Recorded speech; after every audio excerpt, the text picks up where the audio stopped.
Welcome to Mastery Fractional CFO's Punchy podcast, short, impactful podcasts where we speak with business leaders from all walks of life about business. I'm your host, Ryan Chenier, founder and CEO of Mastery Fractional CFO Services. Today I've got with me Jennifer Bauldic. Jennifer is the owner of Jetstream Administration Inc. Jennifer, tell us about who you are and what you do. Tell us about your business. Well, Ryan, first of all, thank you so much for inviting me on your podcast. I'm really excited to see you today and to talk to your audience. My business is Jetstream Administration, and I go with the tagline of giving your business a lift. So my focus has been from day one to improve businesses, improve their profits, to help bookkeepers be better bookkeepers. I really kind of take that educational approach to provide the support and help that business needs to achieve greater success. Okay, and I'm very familiar with your service. I was a client at one point a few years ago, and it was great to have that third party perspective. You're a smart person. You've got great perspective, Oh, thank and you. you're able to deliver it and help my business get to the point it's at now. So I thank you for that, and it's great to have you on the show, Jennifer. Great. Let me ask you, how did you get into this? Maybe start at the beginning and walk us through. You know, my favorite story is my origin story, which is how Jetstream came to be. I have been excited about the accounting world since high school, and you may remember high school a few years back. Um, and I fell in love with accounting at that time. And as my career progressed, I got this bug in my head that I wanted to run my own business. And what kind of business would that be? Would it be a retail business? Would it be an online business? Would it be an accounting business? And ultimately, there was a Friday night, maybe a glass of wine, and a lottery ticket in my hand for $43 million for the Lotto Max. And I thought, what would I do if I woke up tomorrow morning and I won that cash?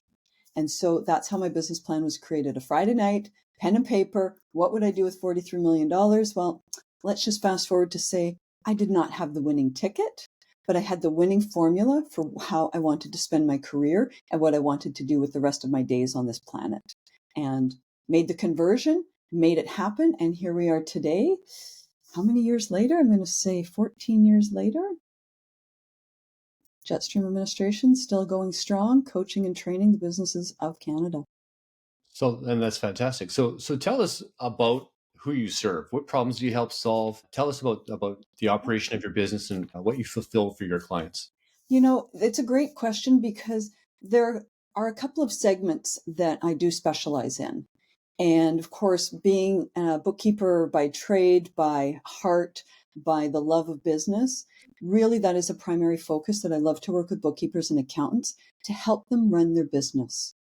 99% of bookkeepers that I meet are excellent bookkeepers and accountants who run the work, but they're maybe not quite as experienced or confident or well versed in actually running their business. They can help other people run their business. Their blind spot is running their own. So that's where I can step in and be that partner, that non-equity partner that is still running in the same direction as that bookkeeper to say, you know, here's some workflows that can ease up your time. Here are some apps that are going to empower or amplify your skills and experience. And those small changes can have such a big impact. And that's where, you know, giving your business a lift. Everybody that I work with has a business and has some success under their belt. And my job is to amplify it and to take it to those next levels that the business owner can see, but they can't quite reach. Yeah, and I can relate to that when we did business together. Myself, I've got an MBA degree. I'm educated. Mhm. I've got a lot of business experience in the corporate world. But going into business for yourself, it's a little bit different. You don't have the infrastructure that you have in the corporate world to lean upon and to rely upon. And so when we did business together, I found that was one of the great things that you were able to do is give me an idea of what other people were doing who were at my stage and who were working towards where I wanted to go. You've worked with companies like that. You've been able to see what the roadmap really is, and you're able to shorten my learning curve with respect to that. So I'm grateful for that. Thank you. If you were to describe to somebody who might be listening to this Yeah. podcast what the situation might be on their end in terms of what they might be looking for or why they Mhm. should reach out to you, because it's Yeah. it's not a fit necessarily for everybody, but how would somebody know, hey, you know what, I should probably speak with Jennifer and see what she can do for me? How would somebody recognize that? Great question, and thank you for that. There are two main triggers that bring people into my world. And the one being, I'm a business owner and I'm doing stuff and I feel isolated. I don't have anyone to talk to. I don't want to talk to my team because if I bring them into some of my financial concern or anxiety, that might make them less confident as my employee or my team member. So who can I talk to that's kind of an equal that can give me that guidance or a sounding board? So that is one of the main reasons that people will come to me, is that they're feeling isolated. Being a bookkeeper, being an accountant, we're often shuffled even in a regular non-bookkeeping practice business. Oh, the accounting department's non-value add. The marketing team is going out for lunch. The admin team is going out for lunch. Accounting gets left behind in the basement, so to speak. So that feeling of isolation is a main trigger that brings people to me so that I can help them not feel alone and to give them that confidence, that teamwork to move forward. The second reason is people that feel like they're a little bit on a hamster wheel, a little bit of a groundhog day, that, oh, I can just see success. If I can just do X, then my world is going to change. If I can just do Y, then all of a sudden I'm going to have all this time and capacity. And they get stuck trying to get to the top of that mountain, and it gets tiring. And so they'll reach out to me and we will plan a different path to get to the top of that mountain, to achieve that accomplishment, so that, look at the horizon in front of me. Look at all these opportunities in front of me. I'm there. I have capacity. I can do this. Jennifer, I know you're passionate about business, and I think it comes across as you speak. But maybe tell us a little bit about yourself and what drives that passion. Who's Jennifer, the person behind Jetstream Administration? Fantastic. Well, Jennifer has made all the failures that you're facing. She has overcome them. She has gone through a whole year of sacrificing her own personal salary to try to make things work. So I have walked the walk of those that are struggling and those that have had success. So since 2008, which is when I began my business, I've had those successes. I've had too much success, and there's problems with that too. I've had failures, and all of those different elements and perceptions gives me that ability to help those that are facing those same struggles. In the accounting world specifically, we know that we like to use the apps before we recommend them to our clients because that puts us in a position of experience. I've had experience of success. I've had experience of failure. I've had experience of clients being very dissatisfied with me. And through it all, you have to come through it because it's not the end. Losing a client does not mean your business is over. Winning 3 clients does not mean that your business can coast for the next 5 years. So every change that you come through is going to create a new change. And I think that's one of the things, I think, Brian, you'd agree, that I like to say that every decision that you make is the exact right decision in that time and place. But that decision is going to be replaced in the future as circumstances change, as your experience level changes, as your opportunities change. And that's really the crux of what I help people do, is get through those changes.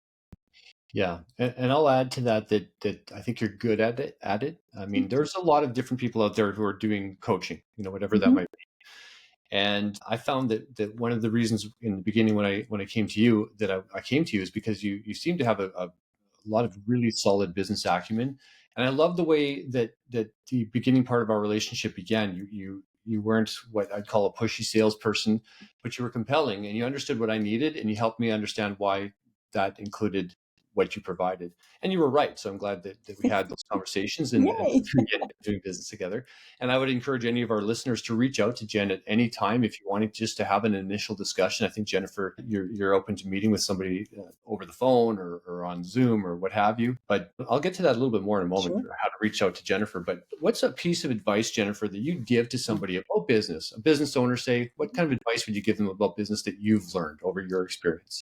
My core piece of advice for anybody running their own business, and you've hit a wall and you've reached a roadblock, there's something that's stopping you from getting to where you want to go or you envision your business to be.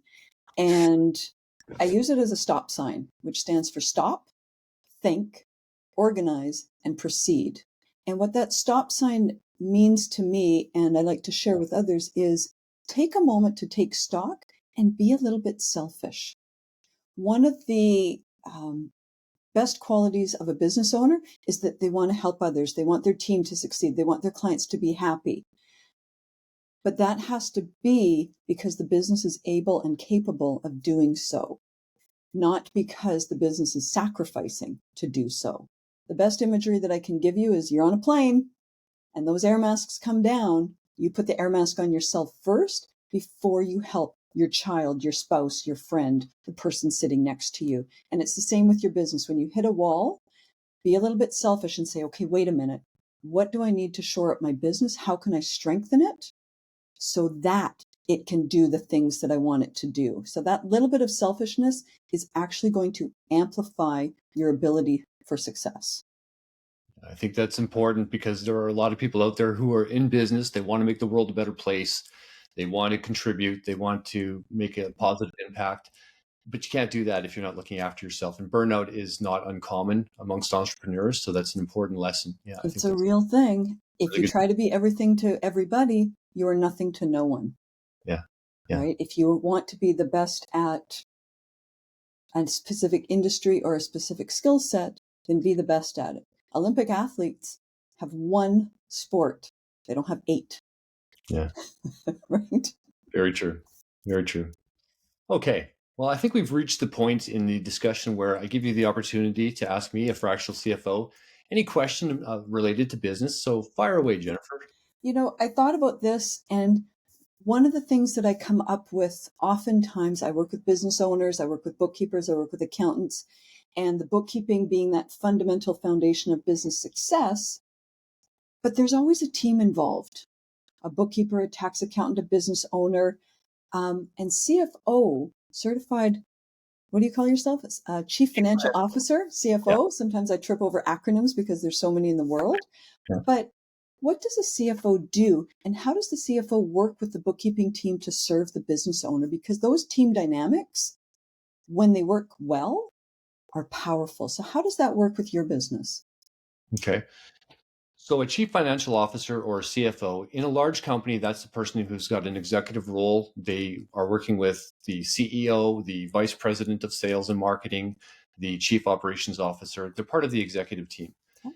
In a business that's smaller, that can't afford a full-time on-staff chief financial officer, a fractional CFO performs the same role, executive level leadership and oversight of the accounting and financial part of the business, financial planning and analysis. They're part of the executive team. They help take the executive vision and put together the financial component of that, Mhm. which is a little bit like the skeleton of the vision. If you want your business to look a specific way in a couple of years, you're going to have to make sure that the financial statements that are required to have it be that way are going to be in place.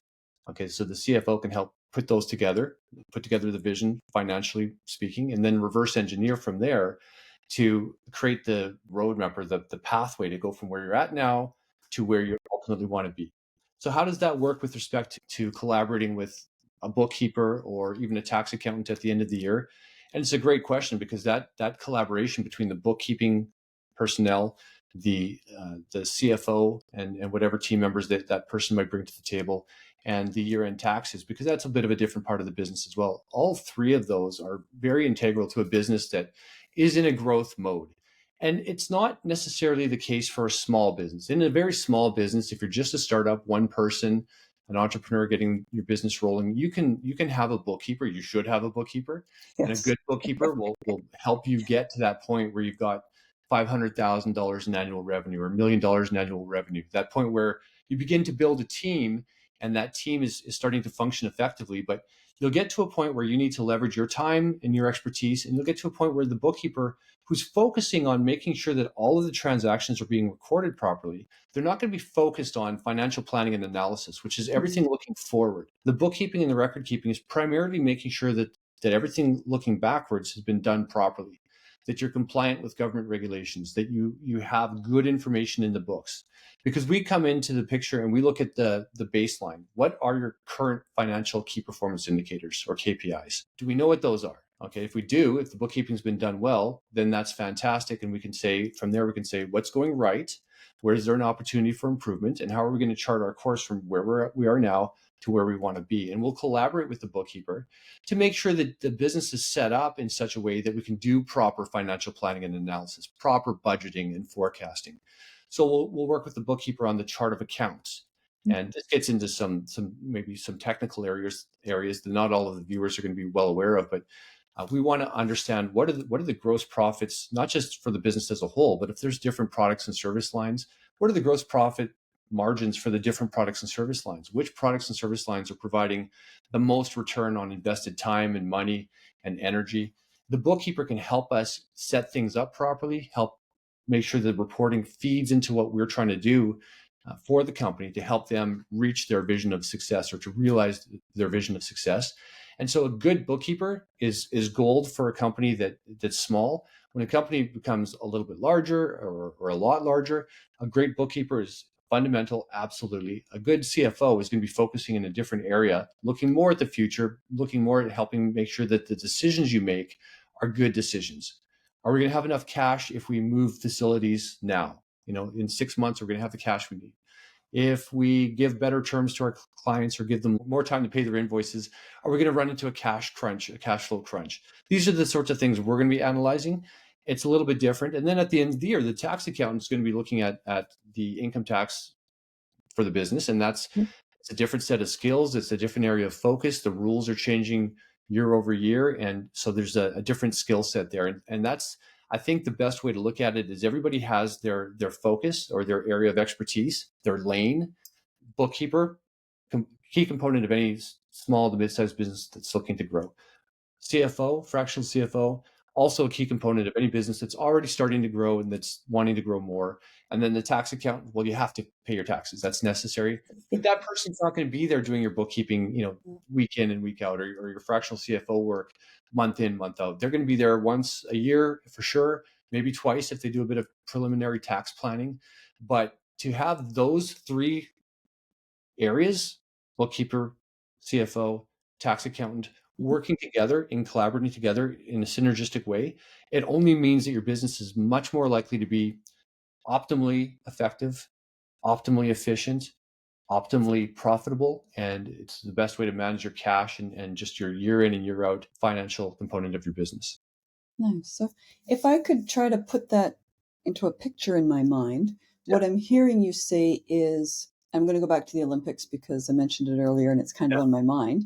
Sure. If we were running a relay race, the bookkeeper would be the very first holder of the baton. So the bookkeeper takes off and runs, but you're on the sidelines coaching to make sure that the bookkeeping, the chart of accounts is organized, the revenue streams are being properly captured. The bookkeeper hands off to the tax accountant, but you stay with the baton because now when the tax accountant's there, you're going to work with the tax accountant and coordinate back with the business owner to ensure that that runs smooth and serves the needs of the business, and that translation or communication, because we've all heard that not every business owner understands what a tax accountant is saying, but you certainly do and can make that translation back to the business owner. And so you continue to run the circle, but you are the baton, so to speak, from the educational component and the driver of how fast people are running and when those handoffs happen. Yeah, this is a good discussion. I would say it's a little bit different from Okay. my point of view. It's like a relay race, and the bookkeeper does their section of the relay. Then we do our section. Our section is separate, and we're doing things month in and month out Okay. with the business owners, helping them understand and interpret their finances and their key performance indicators, helping them understand what is your plan, what is your budget for the next period, and then as the period progresses, we're helping them look at plan versus actual. How did you do? What's working? What's not? Where do we need to make course corrections? So our leg of things is in the middle somewhere, and then we pass off. Hey, here's your books. Here's where the company is. Here's the situation. We pass that off to the tax accountant, and they perform their leg.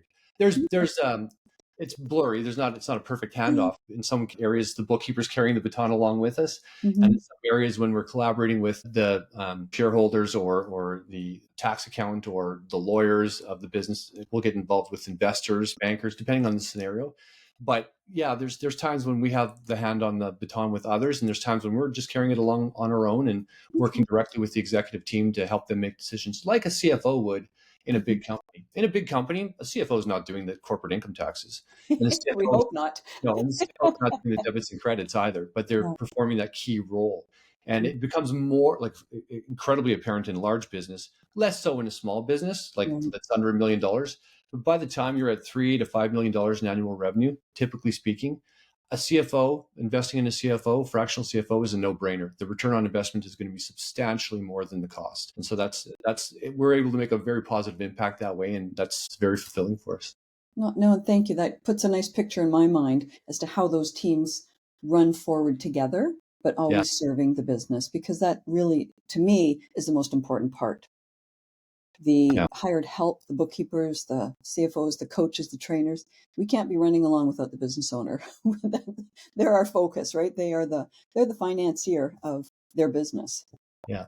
At the same time, the good news for the business owners is that these people like us and like you, we can leverage their time, leverage their expertise, help them grow without them having to commit to a full-time employee Mm-hmm. who's going to cost whatever 50, 60, $80,000 a year, and still not be able to produce the results that we can produce on a fractional basis, a basis that's going to cost a lot less, but that's going to provide a lot more. So it's a good business model. It's becoming more and more common, and I think that more and more people are recognizing the value. The issue is, do we have a good coach? Do we have a good fractional CFO? And I can vouch for you, Jennifer. I know you're a good coach. I Mm-hmm. absolutely recommend to anybody who wants to consider reaching out to a coach, especially if you're in the bookkeeping area. Actually, you could probably help other areas too. Reach out to Jennifer, talk to her. Jennifer, what's the best way to reach you if somebody was going to look for you? My two favorite ways are show up in my calendar, because I love seeing new names in my calendar so I can Zoom with you and see you in person and hear where you're at and how I can help. Um, and if you're maybe not quite ready for that, shoot me an email. Tell me a little bit about yourself, or tell me what your challenges are. And then we can either decide to talk on Zoom or via phone and sort out how we might best work together. And do know that there's no obligation. And we see that on TV all the time. No obligation, no contract. But this is a people business. And if we don't connect, that's okay. I might be able to send you off to someone else that might be a better fit for you. This is not all about trying to collect everybody. This is trying to help. And sometimes helping means I'm going to refer you somewhere else. Many times I can help, but that is the beauty of reach out and talk to me, because at the end of that call, you will be guaranteed to know more than you did when you started talking to me. So I've that never would be my advice. I've never had a conversation with you where I didn't learn something or that I felt it was a waste of time. So Yep. I agree. What is your email address? I am Jennifer at jetstreamadmin.com. So that's all one word, jetstreamadmin.com. And then I think we can plunk in your chat, or maybe it's going to show up below screen here, my Zoom link, so that you can book directly into my calendar. And I like to share the 15-minute link. Do know that I do block a little extra time if we want to go over, but 15 minutes is usually enough for us to say hi and how do we feel about speaking to and working with each other. Super. Excellent. Okay, Jennifer. Well, that's it. We've come to the end of our show. Thank you for joining us. Absolutely. A pleasure is all mine, and I look forward to seeing you maybe in person really soon. Yeah, sounds good. Take All care. right. Thank you. Bye for now.